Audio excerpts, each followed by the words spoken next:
हमारे चुनाव जीतने के बाद ये सारे जो भूमाफिया हैं, जो इस तरह की हत्याओं का एक नए दौर की शुरुआत, नियंत्रण लगाने की हम कोशिश करेंगे और यहाँ की जनता को, यहाँ के व्यवसायियों को, यहाँ के आम नागरिकों को ये विश्वास दिलाना चाहते हैं, सिवान में आप दूसरी बार AK-47 का दौर नहीं लौटने, जब तक नीतीश कुमार जी रहेंगे, जब तक सुशासन बाबू हम लोग कहते हैं वो रहेंगे बिहार की कुर्सी पर, कोई माई का लाल पैदा नहीं हुआ है जो सिवान को आतंक का अड्डा बना दे।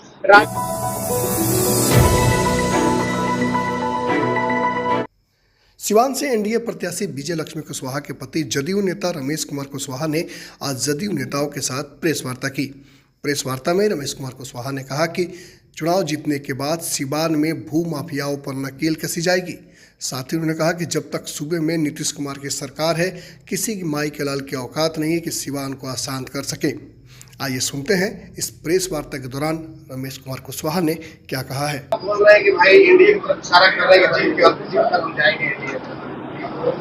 पहले ही शामिल हो जाना चाहिए, चुनाव के पहले ही उन लोगों को शामिल हो जाना चाहिए एनडीए में। जब एनडीए में है ही, एनडीए की प्रत्याशी ओरिजिनल तो है ही, तो यहाँ डुप्लीकेट को कोई पूछ रहा है, आ जाए इसी को समर्थन दे दें उनको। बहुत यही ना ही एनडीए से प्रेम है, स्नेह है, अगर सचमुच उनका भगवाकरण हो ही गया है, उनको आ जाना चाहिए। वो आमंत्रित है, सादर आमंत्रण दे रहे हैं, समर्थन करें।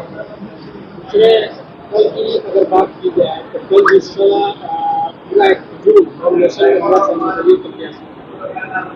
क्या लग रहा है उस तरह का हुजूम जो है देखकर आपको क्या अनुभव लग रहा है?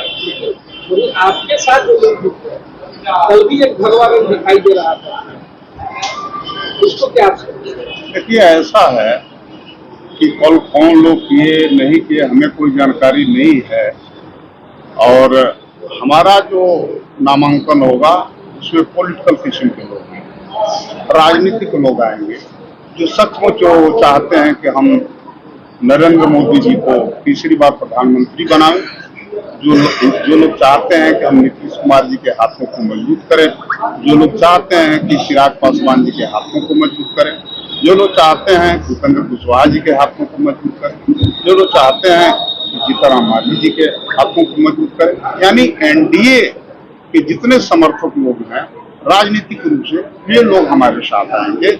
हम इस चुनाव को गैर राजनीतिक बनाना नहीं चाहते और इश्यू से हम भटकना भी नहीं चाहते।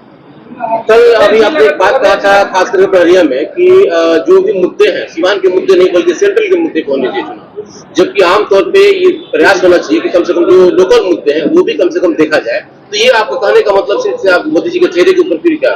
ना देखिए, कोई भी लोकसभा का चुनाव नेशनल इश्यू पर ही लड़ा जाता है, लेकिन इसका मतलब ये नहीं है कि स्थानीय मुद्दे बिल्कुल गए। स्थानीय मुद्दे रहते हैं। यहाँ सबसे बड़ा जो स्थानीय मुद्दा बन रहा है, देखिए कुछ दिनों से भू माफिया यहाँ सक्रिय है सिवान में, और एक गैंग एक चल रहा है, और इस गैंग वार के चलते हत्याएं भी हो रही है। यहाँ पे यहाँ AK-47 नए सिरे से गरजने लगी है। ये तो मुद्दा रहेगा।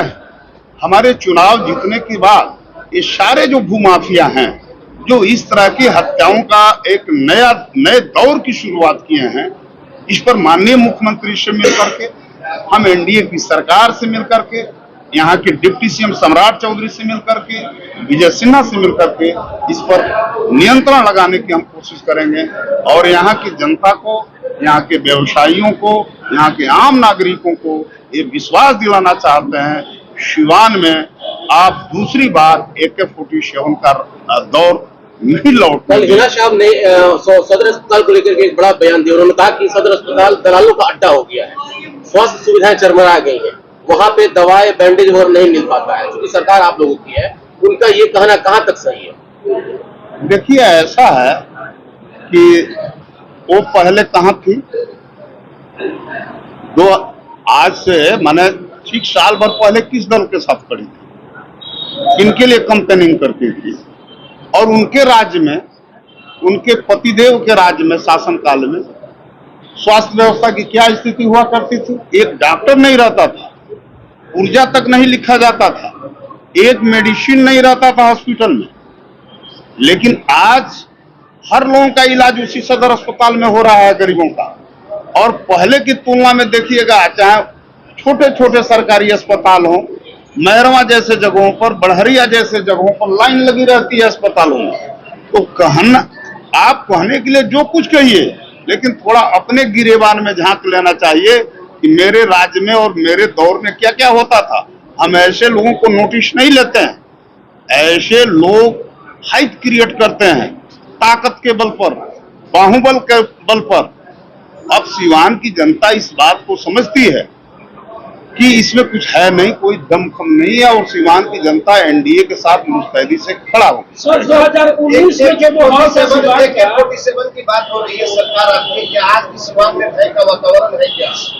भय तो नहीं है, भय पैदा करने की कोशिश जारी है, लेकिन जब तक नीतीश कुमार जी रहेंगे, जब तक सुशासन बाबू हम लोग कहते हैं वो रहेंगे बिहार की कुर्सी पर, कोई माई का लाल पैदा नहीं हुआ है जो सिवान को आतंक का अड्डा बना दे। राजद प्रत्याशी कह रहे हैं कि हम बेदाग हैं, हमारी सभी बिल्कुल साफ सुथरा है और इस बार सिवान के लोग साफ सुथरा छवि पे ही वोट देंगे। तो ये बेदाग कहने का मतलब क्या है उनका? मैं नहीं जानता हूँ, उन्हीं से आप लोग थोड़ा पूछ लीजिएगा। अगर बेदाग हैं तो हैं, उसमें हमारे कहे जाते हैं नहीं उस पर हम तो एक ही गांधी को जानते हैं जिनका नाम था मोहनदास करमचंद गांधी।